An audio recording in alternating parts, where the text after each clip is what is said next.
You may be feeling it right now. There's a consciousness that's starting to crack open, almost like you can taste it in the air or feel it in your bones, or like the earth beneath your feet is starting to shake.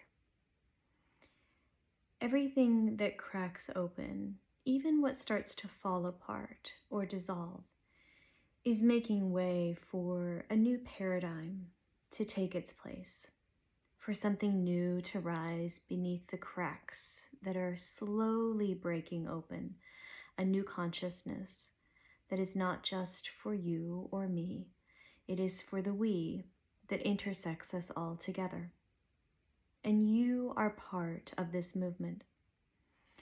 You may know that feeling as you feel the tectonic plates of change start to rumble beneath the surface, that own insecurity within yourself of where you are, and how you're going to be in the midst of rapid unfolding change.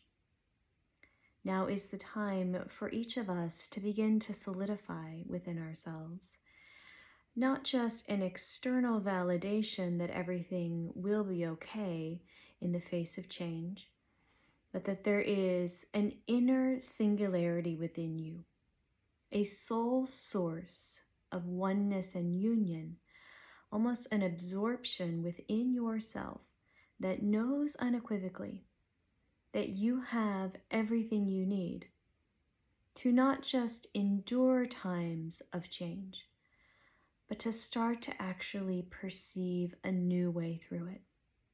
One that invites vision and hope, and to be actively part of building a new future. This is within you.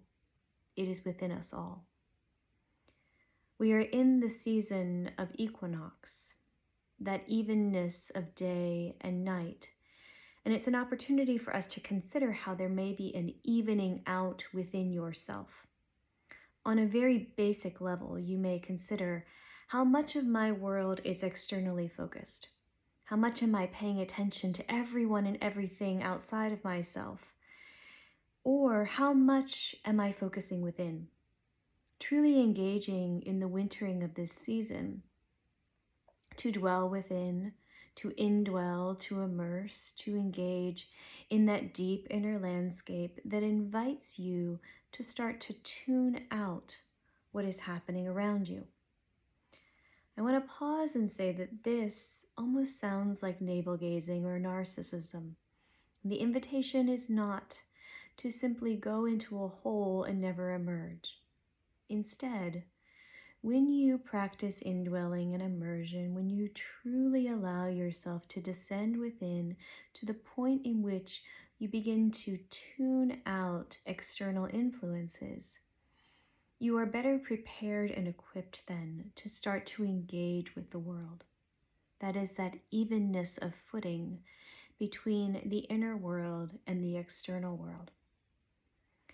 We are in a season right now where there is a lot of drawing each of us out in order to engage with a very busy and frenetic, stressed and frantic world. Perhaps you feel this in your own life, like there's no more room. You're full. There's no space at any point in your day to fit anything else in. This is a bellwether. This is the ringing bell to invite you to notice where there is a lack of evenness between the inner and the external life.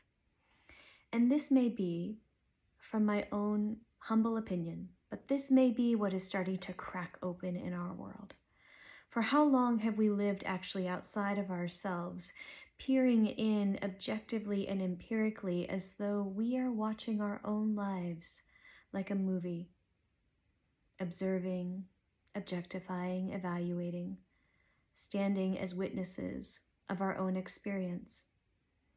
When we come back in fully and allow ourselves to be not just within our lives, but truly inside of our bodies, sometimes even for the first time, and it can be scary. What we recognize is we are the creators of our own experience, and there is nowhere to be other than inside of ourselves at all times. This is what starts to even out the feet that we plant between the inner and the external world to the point where they are no longer divided or bifurcated. Instead, they can start to unionize, in which the landscape that you live in is equally internal and external all at once. This is the pathway to start to create a new world among us. For without taking the time to actually indwell, to become comfortable in our own skins, to actually be in our experience fully, to engage from our hearts, we will not have the footing to walk into a new world. We will continue to look for the world that is falling away, instead of placing our feet into the emergent world that is becoming. Perhaps there is a call within you. I know there is one that is deep within me, to know that you will be okay no matter what happens to you. And those are big, bold words. And I'm here to say, with tears in my eyes, that it took losing our eldest son for me to know that there was a strong, solid place inside of me that knew I would be okay, no matter what happened. And that is my vision, my futuring for you, me, and we.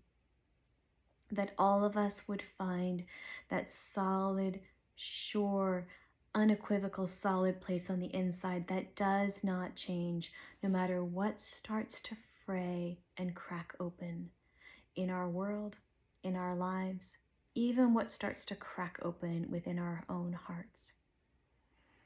There is a universal call that is starting to beckon many of us. It is like a siren. And if you attune your ears, the ears that are oriented within the heart and the soul, you know that you have been called to be here, right now, as you are, in this time and this place, perhaps for one purpose: to know that you are okay, no matter what happens, and that all is well, no matter what happens. And there is a solid inner source within you that does not change, that is your external world. And that, my friends, is what makes our world anew.